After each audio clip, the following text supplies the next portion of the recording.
ప్రమేయం లేకుండా ఊరుకుంటారా? అవును, ఈ విషయంలో పోలీస్ డిపార్ట్మెంట్ తప్పు, ఎటువంటి తప్పు కాదు అనిల్. ఇప్పుడు ఎంత వెయిట్ ఏంటి? ఇప్పుడు కూడా అంతే ఉన్నారు వెయిట్? 124 ఉందా?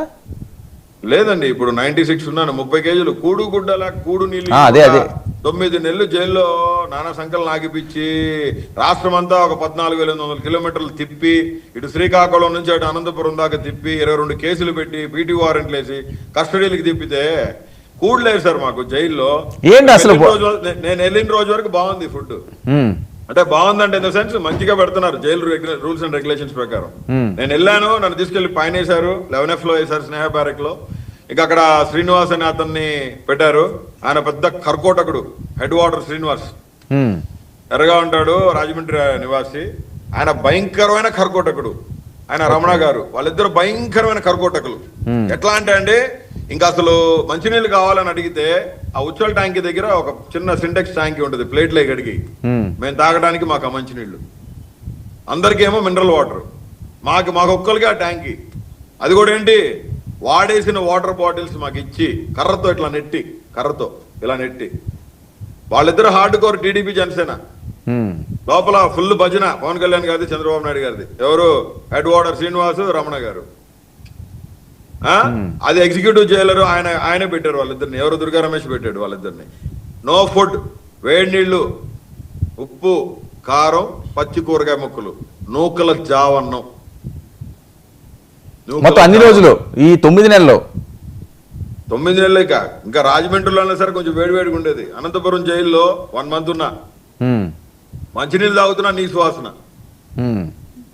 మొత్తం అన్ని కూరగాయలు కలిపి మిక్సీలో వేసేసి అది బంకగా ఉంటది కూర. వాళ్ళు రోజు అదే పెట్టేవాళ్ళు. అంటే మీ ముగ్గురికేనా? అందరికీ అదేనా? అందరికీ అదే. నేను వచ్చిన తర్వాత రెసిపీ మారిందంట అక్కడ. ఏం పనులు చేయించేవారు అనిల్ నీ చేత అక్కడ జైల్లో? నేనేం పనులు చేయలేదండి, నేనేం పనులు చేయలేదు.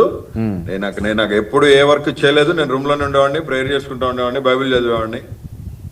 I used to spend more in prayers and used to read Bible and అంతే అండి. నేను మెడిటేషన్ చేసుకున్నాను, ప్రార్థన చేసుకున్నాను. కాకపోతే అడ్వర్స్ ఏంటంటే మా మదర్ కి డయాలసిస్ అయ్యి మా అమ్మ చనిపోయే పరిస్థితిలో ఉన్న మా సిస్టరు, నా రెండో చెల్లి లండన్ నుంచి వచ్చి, నా మూడో చెల్లి లండన్ నుంచి వచ్చి మా అమ్మని నెల్లూరు తీసుకెళ్లి దగ్గరుండి చూపించుకుంటున్న పరిస్థితుల్లో జైలు సూపరింటెండెంట్ రాహుల్ గారికి మెయిల్స్ పెట్టి ఫోన్స్ చేసి బతిలాడితే ఒక్క మెయిల్ ఫోటో చూపించలా, మా అమ్మ కండిషన్ నాకు చెప్పలా. నెల రోజుల తర్వాత నా సిస్టర్ అడ్వకేట్ ని రాజమండ్రికి పంపించి కోర్టులో పర్మిషన్ తీసుకొని ఆ కోర్టు నోటీసు జైలుకి వస్తే జైలు సూపరింటెండెంట్ అలౌ చేశారు ఫోన్ మాట్లాడేదాన్ని.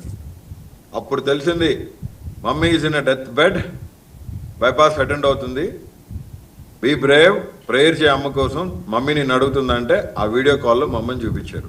అది కూడా ఏంటో తెలుసా, మా అమ్మతో మాట్లాడుతున్నా నేను. మా అమ్మ అపోలో, చెన్నై అపోలో హాస్పిటల్లో మొత్తం వెంటిలేటర్ మాస్క్ మీద ఉంది. నాకు వెళ్ళి అలా చూసింది మా అమ్మ, అంతే.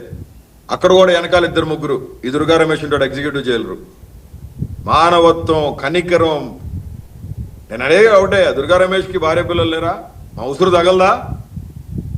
తగలదా పవన్ కళ్యాణ్ కి? మా ఉసురు తగలదా చంద్రబాబు నాయుడు గారికి, నారా లోకేష్ గారికి? మేము గార్చిన కన్నీళ్ళు తగలవా? నా బిడ్డలు గార్చిన కన్నీళ్ళు తగలవా? నా తల్లి తగలదా? కాదు అనిల్, మీ మాటలకు వాళ్ళు కూడా అంతలాగా ఇబ్బంది పడ్డారు మాటలు